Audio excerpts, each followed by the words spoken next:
and they led Team USA in scoring, just under 15 points a game. That's, of course, after Curry did something we've never seen. Averaged 30 a game, made 17 threes in the final 2 rounds to lead the Americans to gold. So we just saw what could happen, right, if these two join forces. And we explored the potential of LeBron and Steph becoming teammates on yesterday's show. It was reckless of us to do that without Bobby Marks. It was reckless of us to do that without our front office insider, our money guru, to tell us if there is any way we can dream big, dream this dream. Bobby, can you tell us, is there any path whatsoever that makes sense that both of them could team up at this stage in their careers? Well, listen, Malika, LeBron James signed a 2-year contract this past offseason, and with that contract, there's a player option there. He doesn't have a 3-year contract or a 4-year contract. He has a player option. He can become a free agent once again next offseason and pick his team that he would want to go to. Of course, that comes with probably leaving $50 million on the table to go to a team like Golden State and join in Steph Curry here. And I think the big thing is to keep an eye on is maybe the summer of 2026. Steph Curry has 2 years left on his contract. He has the ability to sign an extension. He could become a free agent also. So certainly LeBron next offseason or potentially the summer of 26 when both could be free agents. Interesting. So you're telling me it's not a no. It's just I'm telling you there's a chance. A very, very, very, very, very, very, add a bunch more varies long shot. So I'm going to say if in capital letters, Andraya, this were to happen. We don't really think it is. If it were to happen, where do you think it would make the most sense? Oh, this is tough. I think it would make the most sense.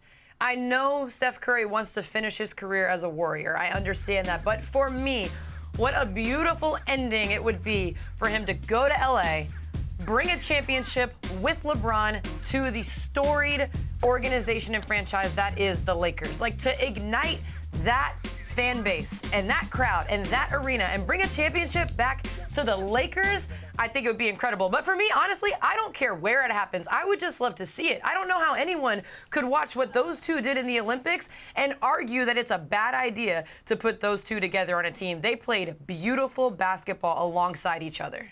Drea, you're breaking people's hearts in the Bay Area, even talking such blasphemy to think about Steph Curry playing in a Lakers uniform. For me, look, I agree with you, first of all. I think what they showed with this run, the chemistry is there personally, right? And when you spend this much time together as teammates with something meaningful, this isn't an all-star weekend. These are meaningful games, high-pressure games. Your families are there. You get to be connected to a guy in a way that you never have before. But their games also align because LeBron wants to be more of a facilitator, and he is willing to defer when the opportunity presents itself to win. He did that in the bubble with Anthony Davis and making him more of the guy that controlled the scoring load of that offense. So their games mesh as well. But here's the thing. If it happens, I think it has to be in Golden State. I think Steph Curry, he wants to be that guy that wears one uniform his entire career. But he would love to welcome in that kind of talent to give him a chance to stay competitive at this level. So I think LeBron, look, he's already changed teams 3 times. What would one more be, right? Just change teams one more time. LeBron, no big deal. For Steph, I think it means something to him to just wear that one uniform. Perk? Look, I just want it to happen.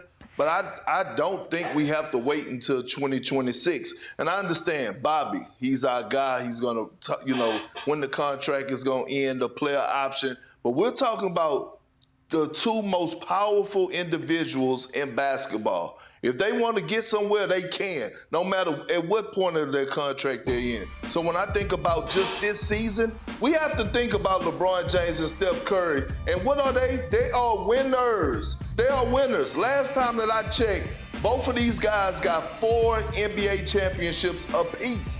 They're not just playing for the health of it. They're not okay with being at the bottom of the pack. They're not okay with being in the middle of the pack. They want to be on top. Every single season, both of those guys want to have an opportunity to compete for a title. That's why this season, we all got to keep a close eye on both of these organizations and with the Suns, with Kevin Durant, to see where they are, because I feel like there's going to be some furniture moving if things don't go well and everybody can't win. Bobby, everybody can't I asked win. you for your numbers. I didn't ask for your opinion on the furniture moving. So where do you fall on that? I agree with Perk here. I think if they're going to win a 9th championship, certainly as Perk said, there's 8 between both of them, it's going to be together. It's not going to be with the Lakers, LeBron James and Anthony Davis alone, or Steph Curry with Draymond Green. I just look at both these teams as 2 teams that are going to be competing to get into the play-in spot this year here. These are not championship teams currently built. Andraya, I know you've been the Pac-Man noises that we heard, on the end of Tim Legler's point. I know you have something to add here. Well, because I'm just sitting here thinking, and Bobby mentioned they're not championship organizations right now, but while these 2 players are special, they do still need a team around them. And when you look at both franchises, which is in a better position to push for a championship, it's the Lakers currently. So if we're just thinking about them, one joining the other in a city where they would have the best shot to do it, it'd be Steph Curry coming to join LeBron and Anthony Davis and the Lakers versus LeBron, like you said, going to join Steph Curry, Draymond Green. All respect to the Warriors, but the Lakers have a better shot.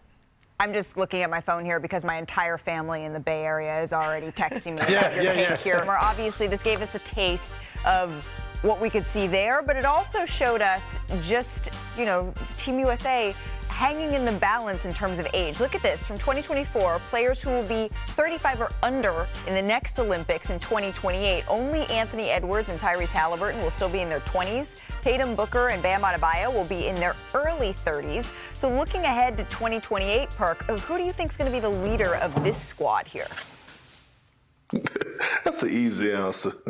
It's going to be Anthony Edwards. It was going to be Anthony Edwards. We saw in this past Olympics, Kevin Durant, Steph Curry, and KD, and LeBron James, they deferred to him at times. They sat back and said, you know what, young fella, you could rock out. We saw Steve Kerr let him go into the game, and at times it looked like Anthony Edwards was playing on the floor by himself. He was not even looking to pass the ball, and I think that's the relationship that he had with the coaches, also the trust that every single guy on that roster and coaching staff have in Anthony Edwards. He came into the Olympics talking about the offense needs to run through me. And the rest of the guys, they embraced that. Although he didn't finish it off strong, obviously the OGs took it home, but those keys are already in the hands of Anthony Edwards.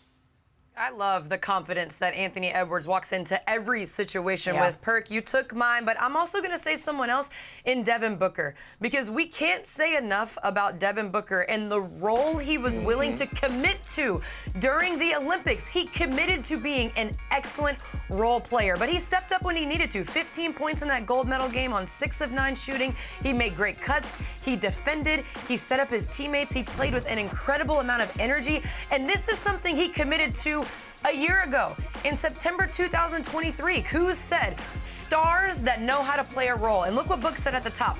I'll do it. He said he would do it in 2023 in September, and he did it. And I think with Book, his willingness to play a role in this Olympics sets him up perfectly to be the guy in the next Olympics. Steve Kerr said he was their unsung MVP. That's this year. In 4 years, he could be the MVP for Team USA. I'm going to piggyback off both of you guys, because I think you both have really good points here. I think clearly for me it's going to be Anthony Edwards, because I think he's got the personality type and the game to grab it. He wants to grab it. He wants to walk into that 4 years from now where everybody knows he is basically become the leader of that team. And I think that's what's going to transpire over the next 4 years. But it's going to take more than one, right? So who are the next 2 guys that supplement that? You look at this team that just won a gold medal. It was LeBron, it was Curry, it was KD.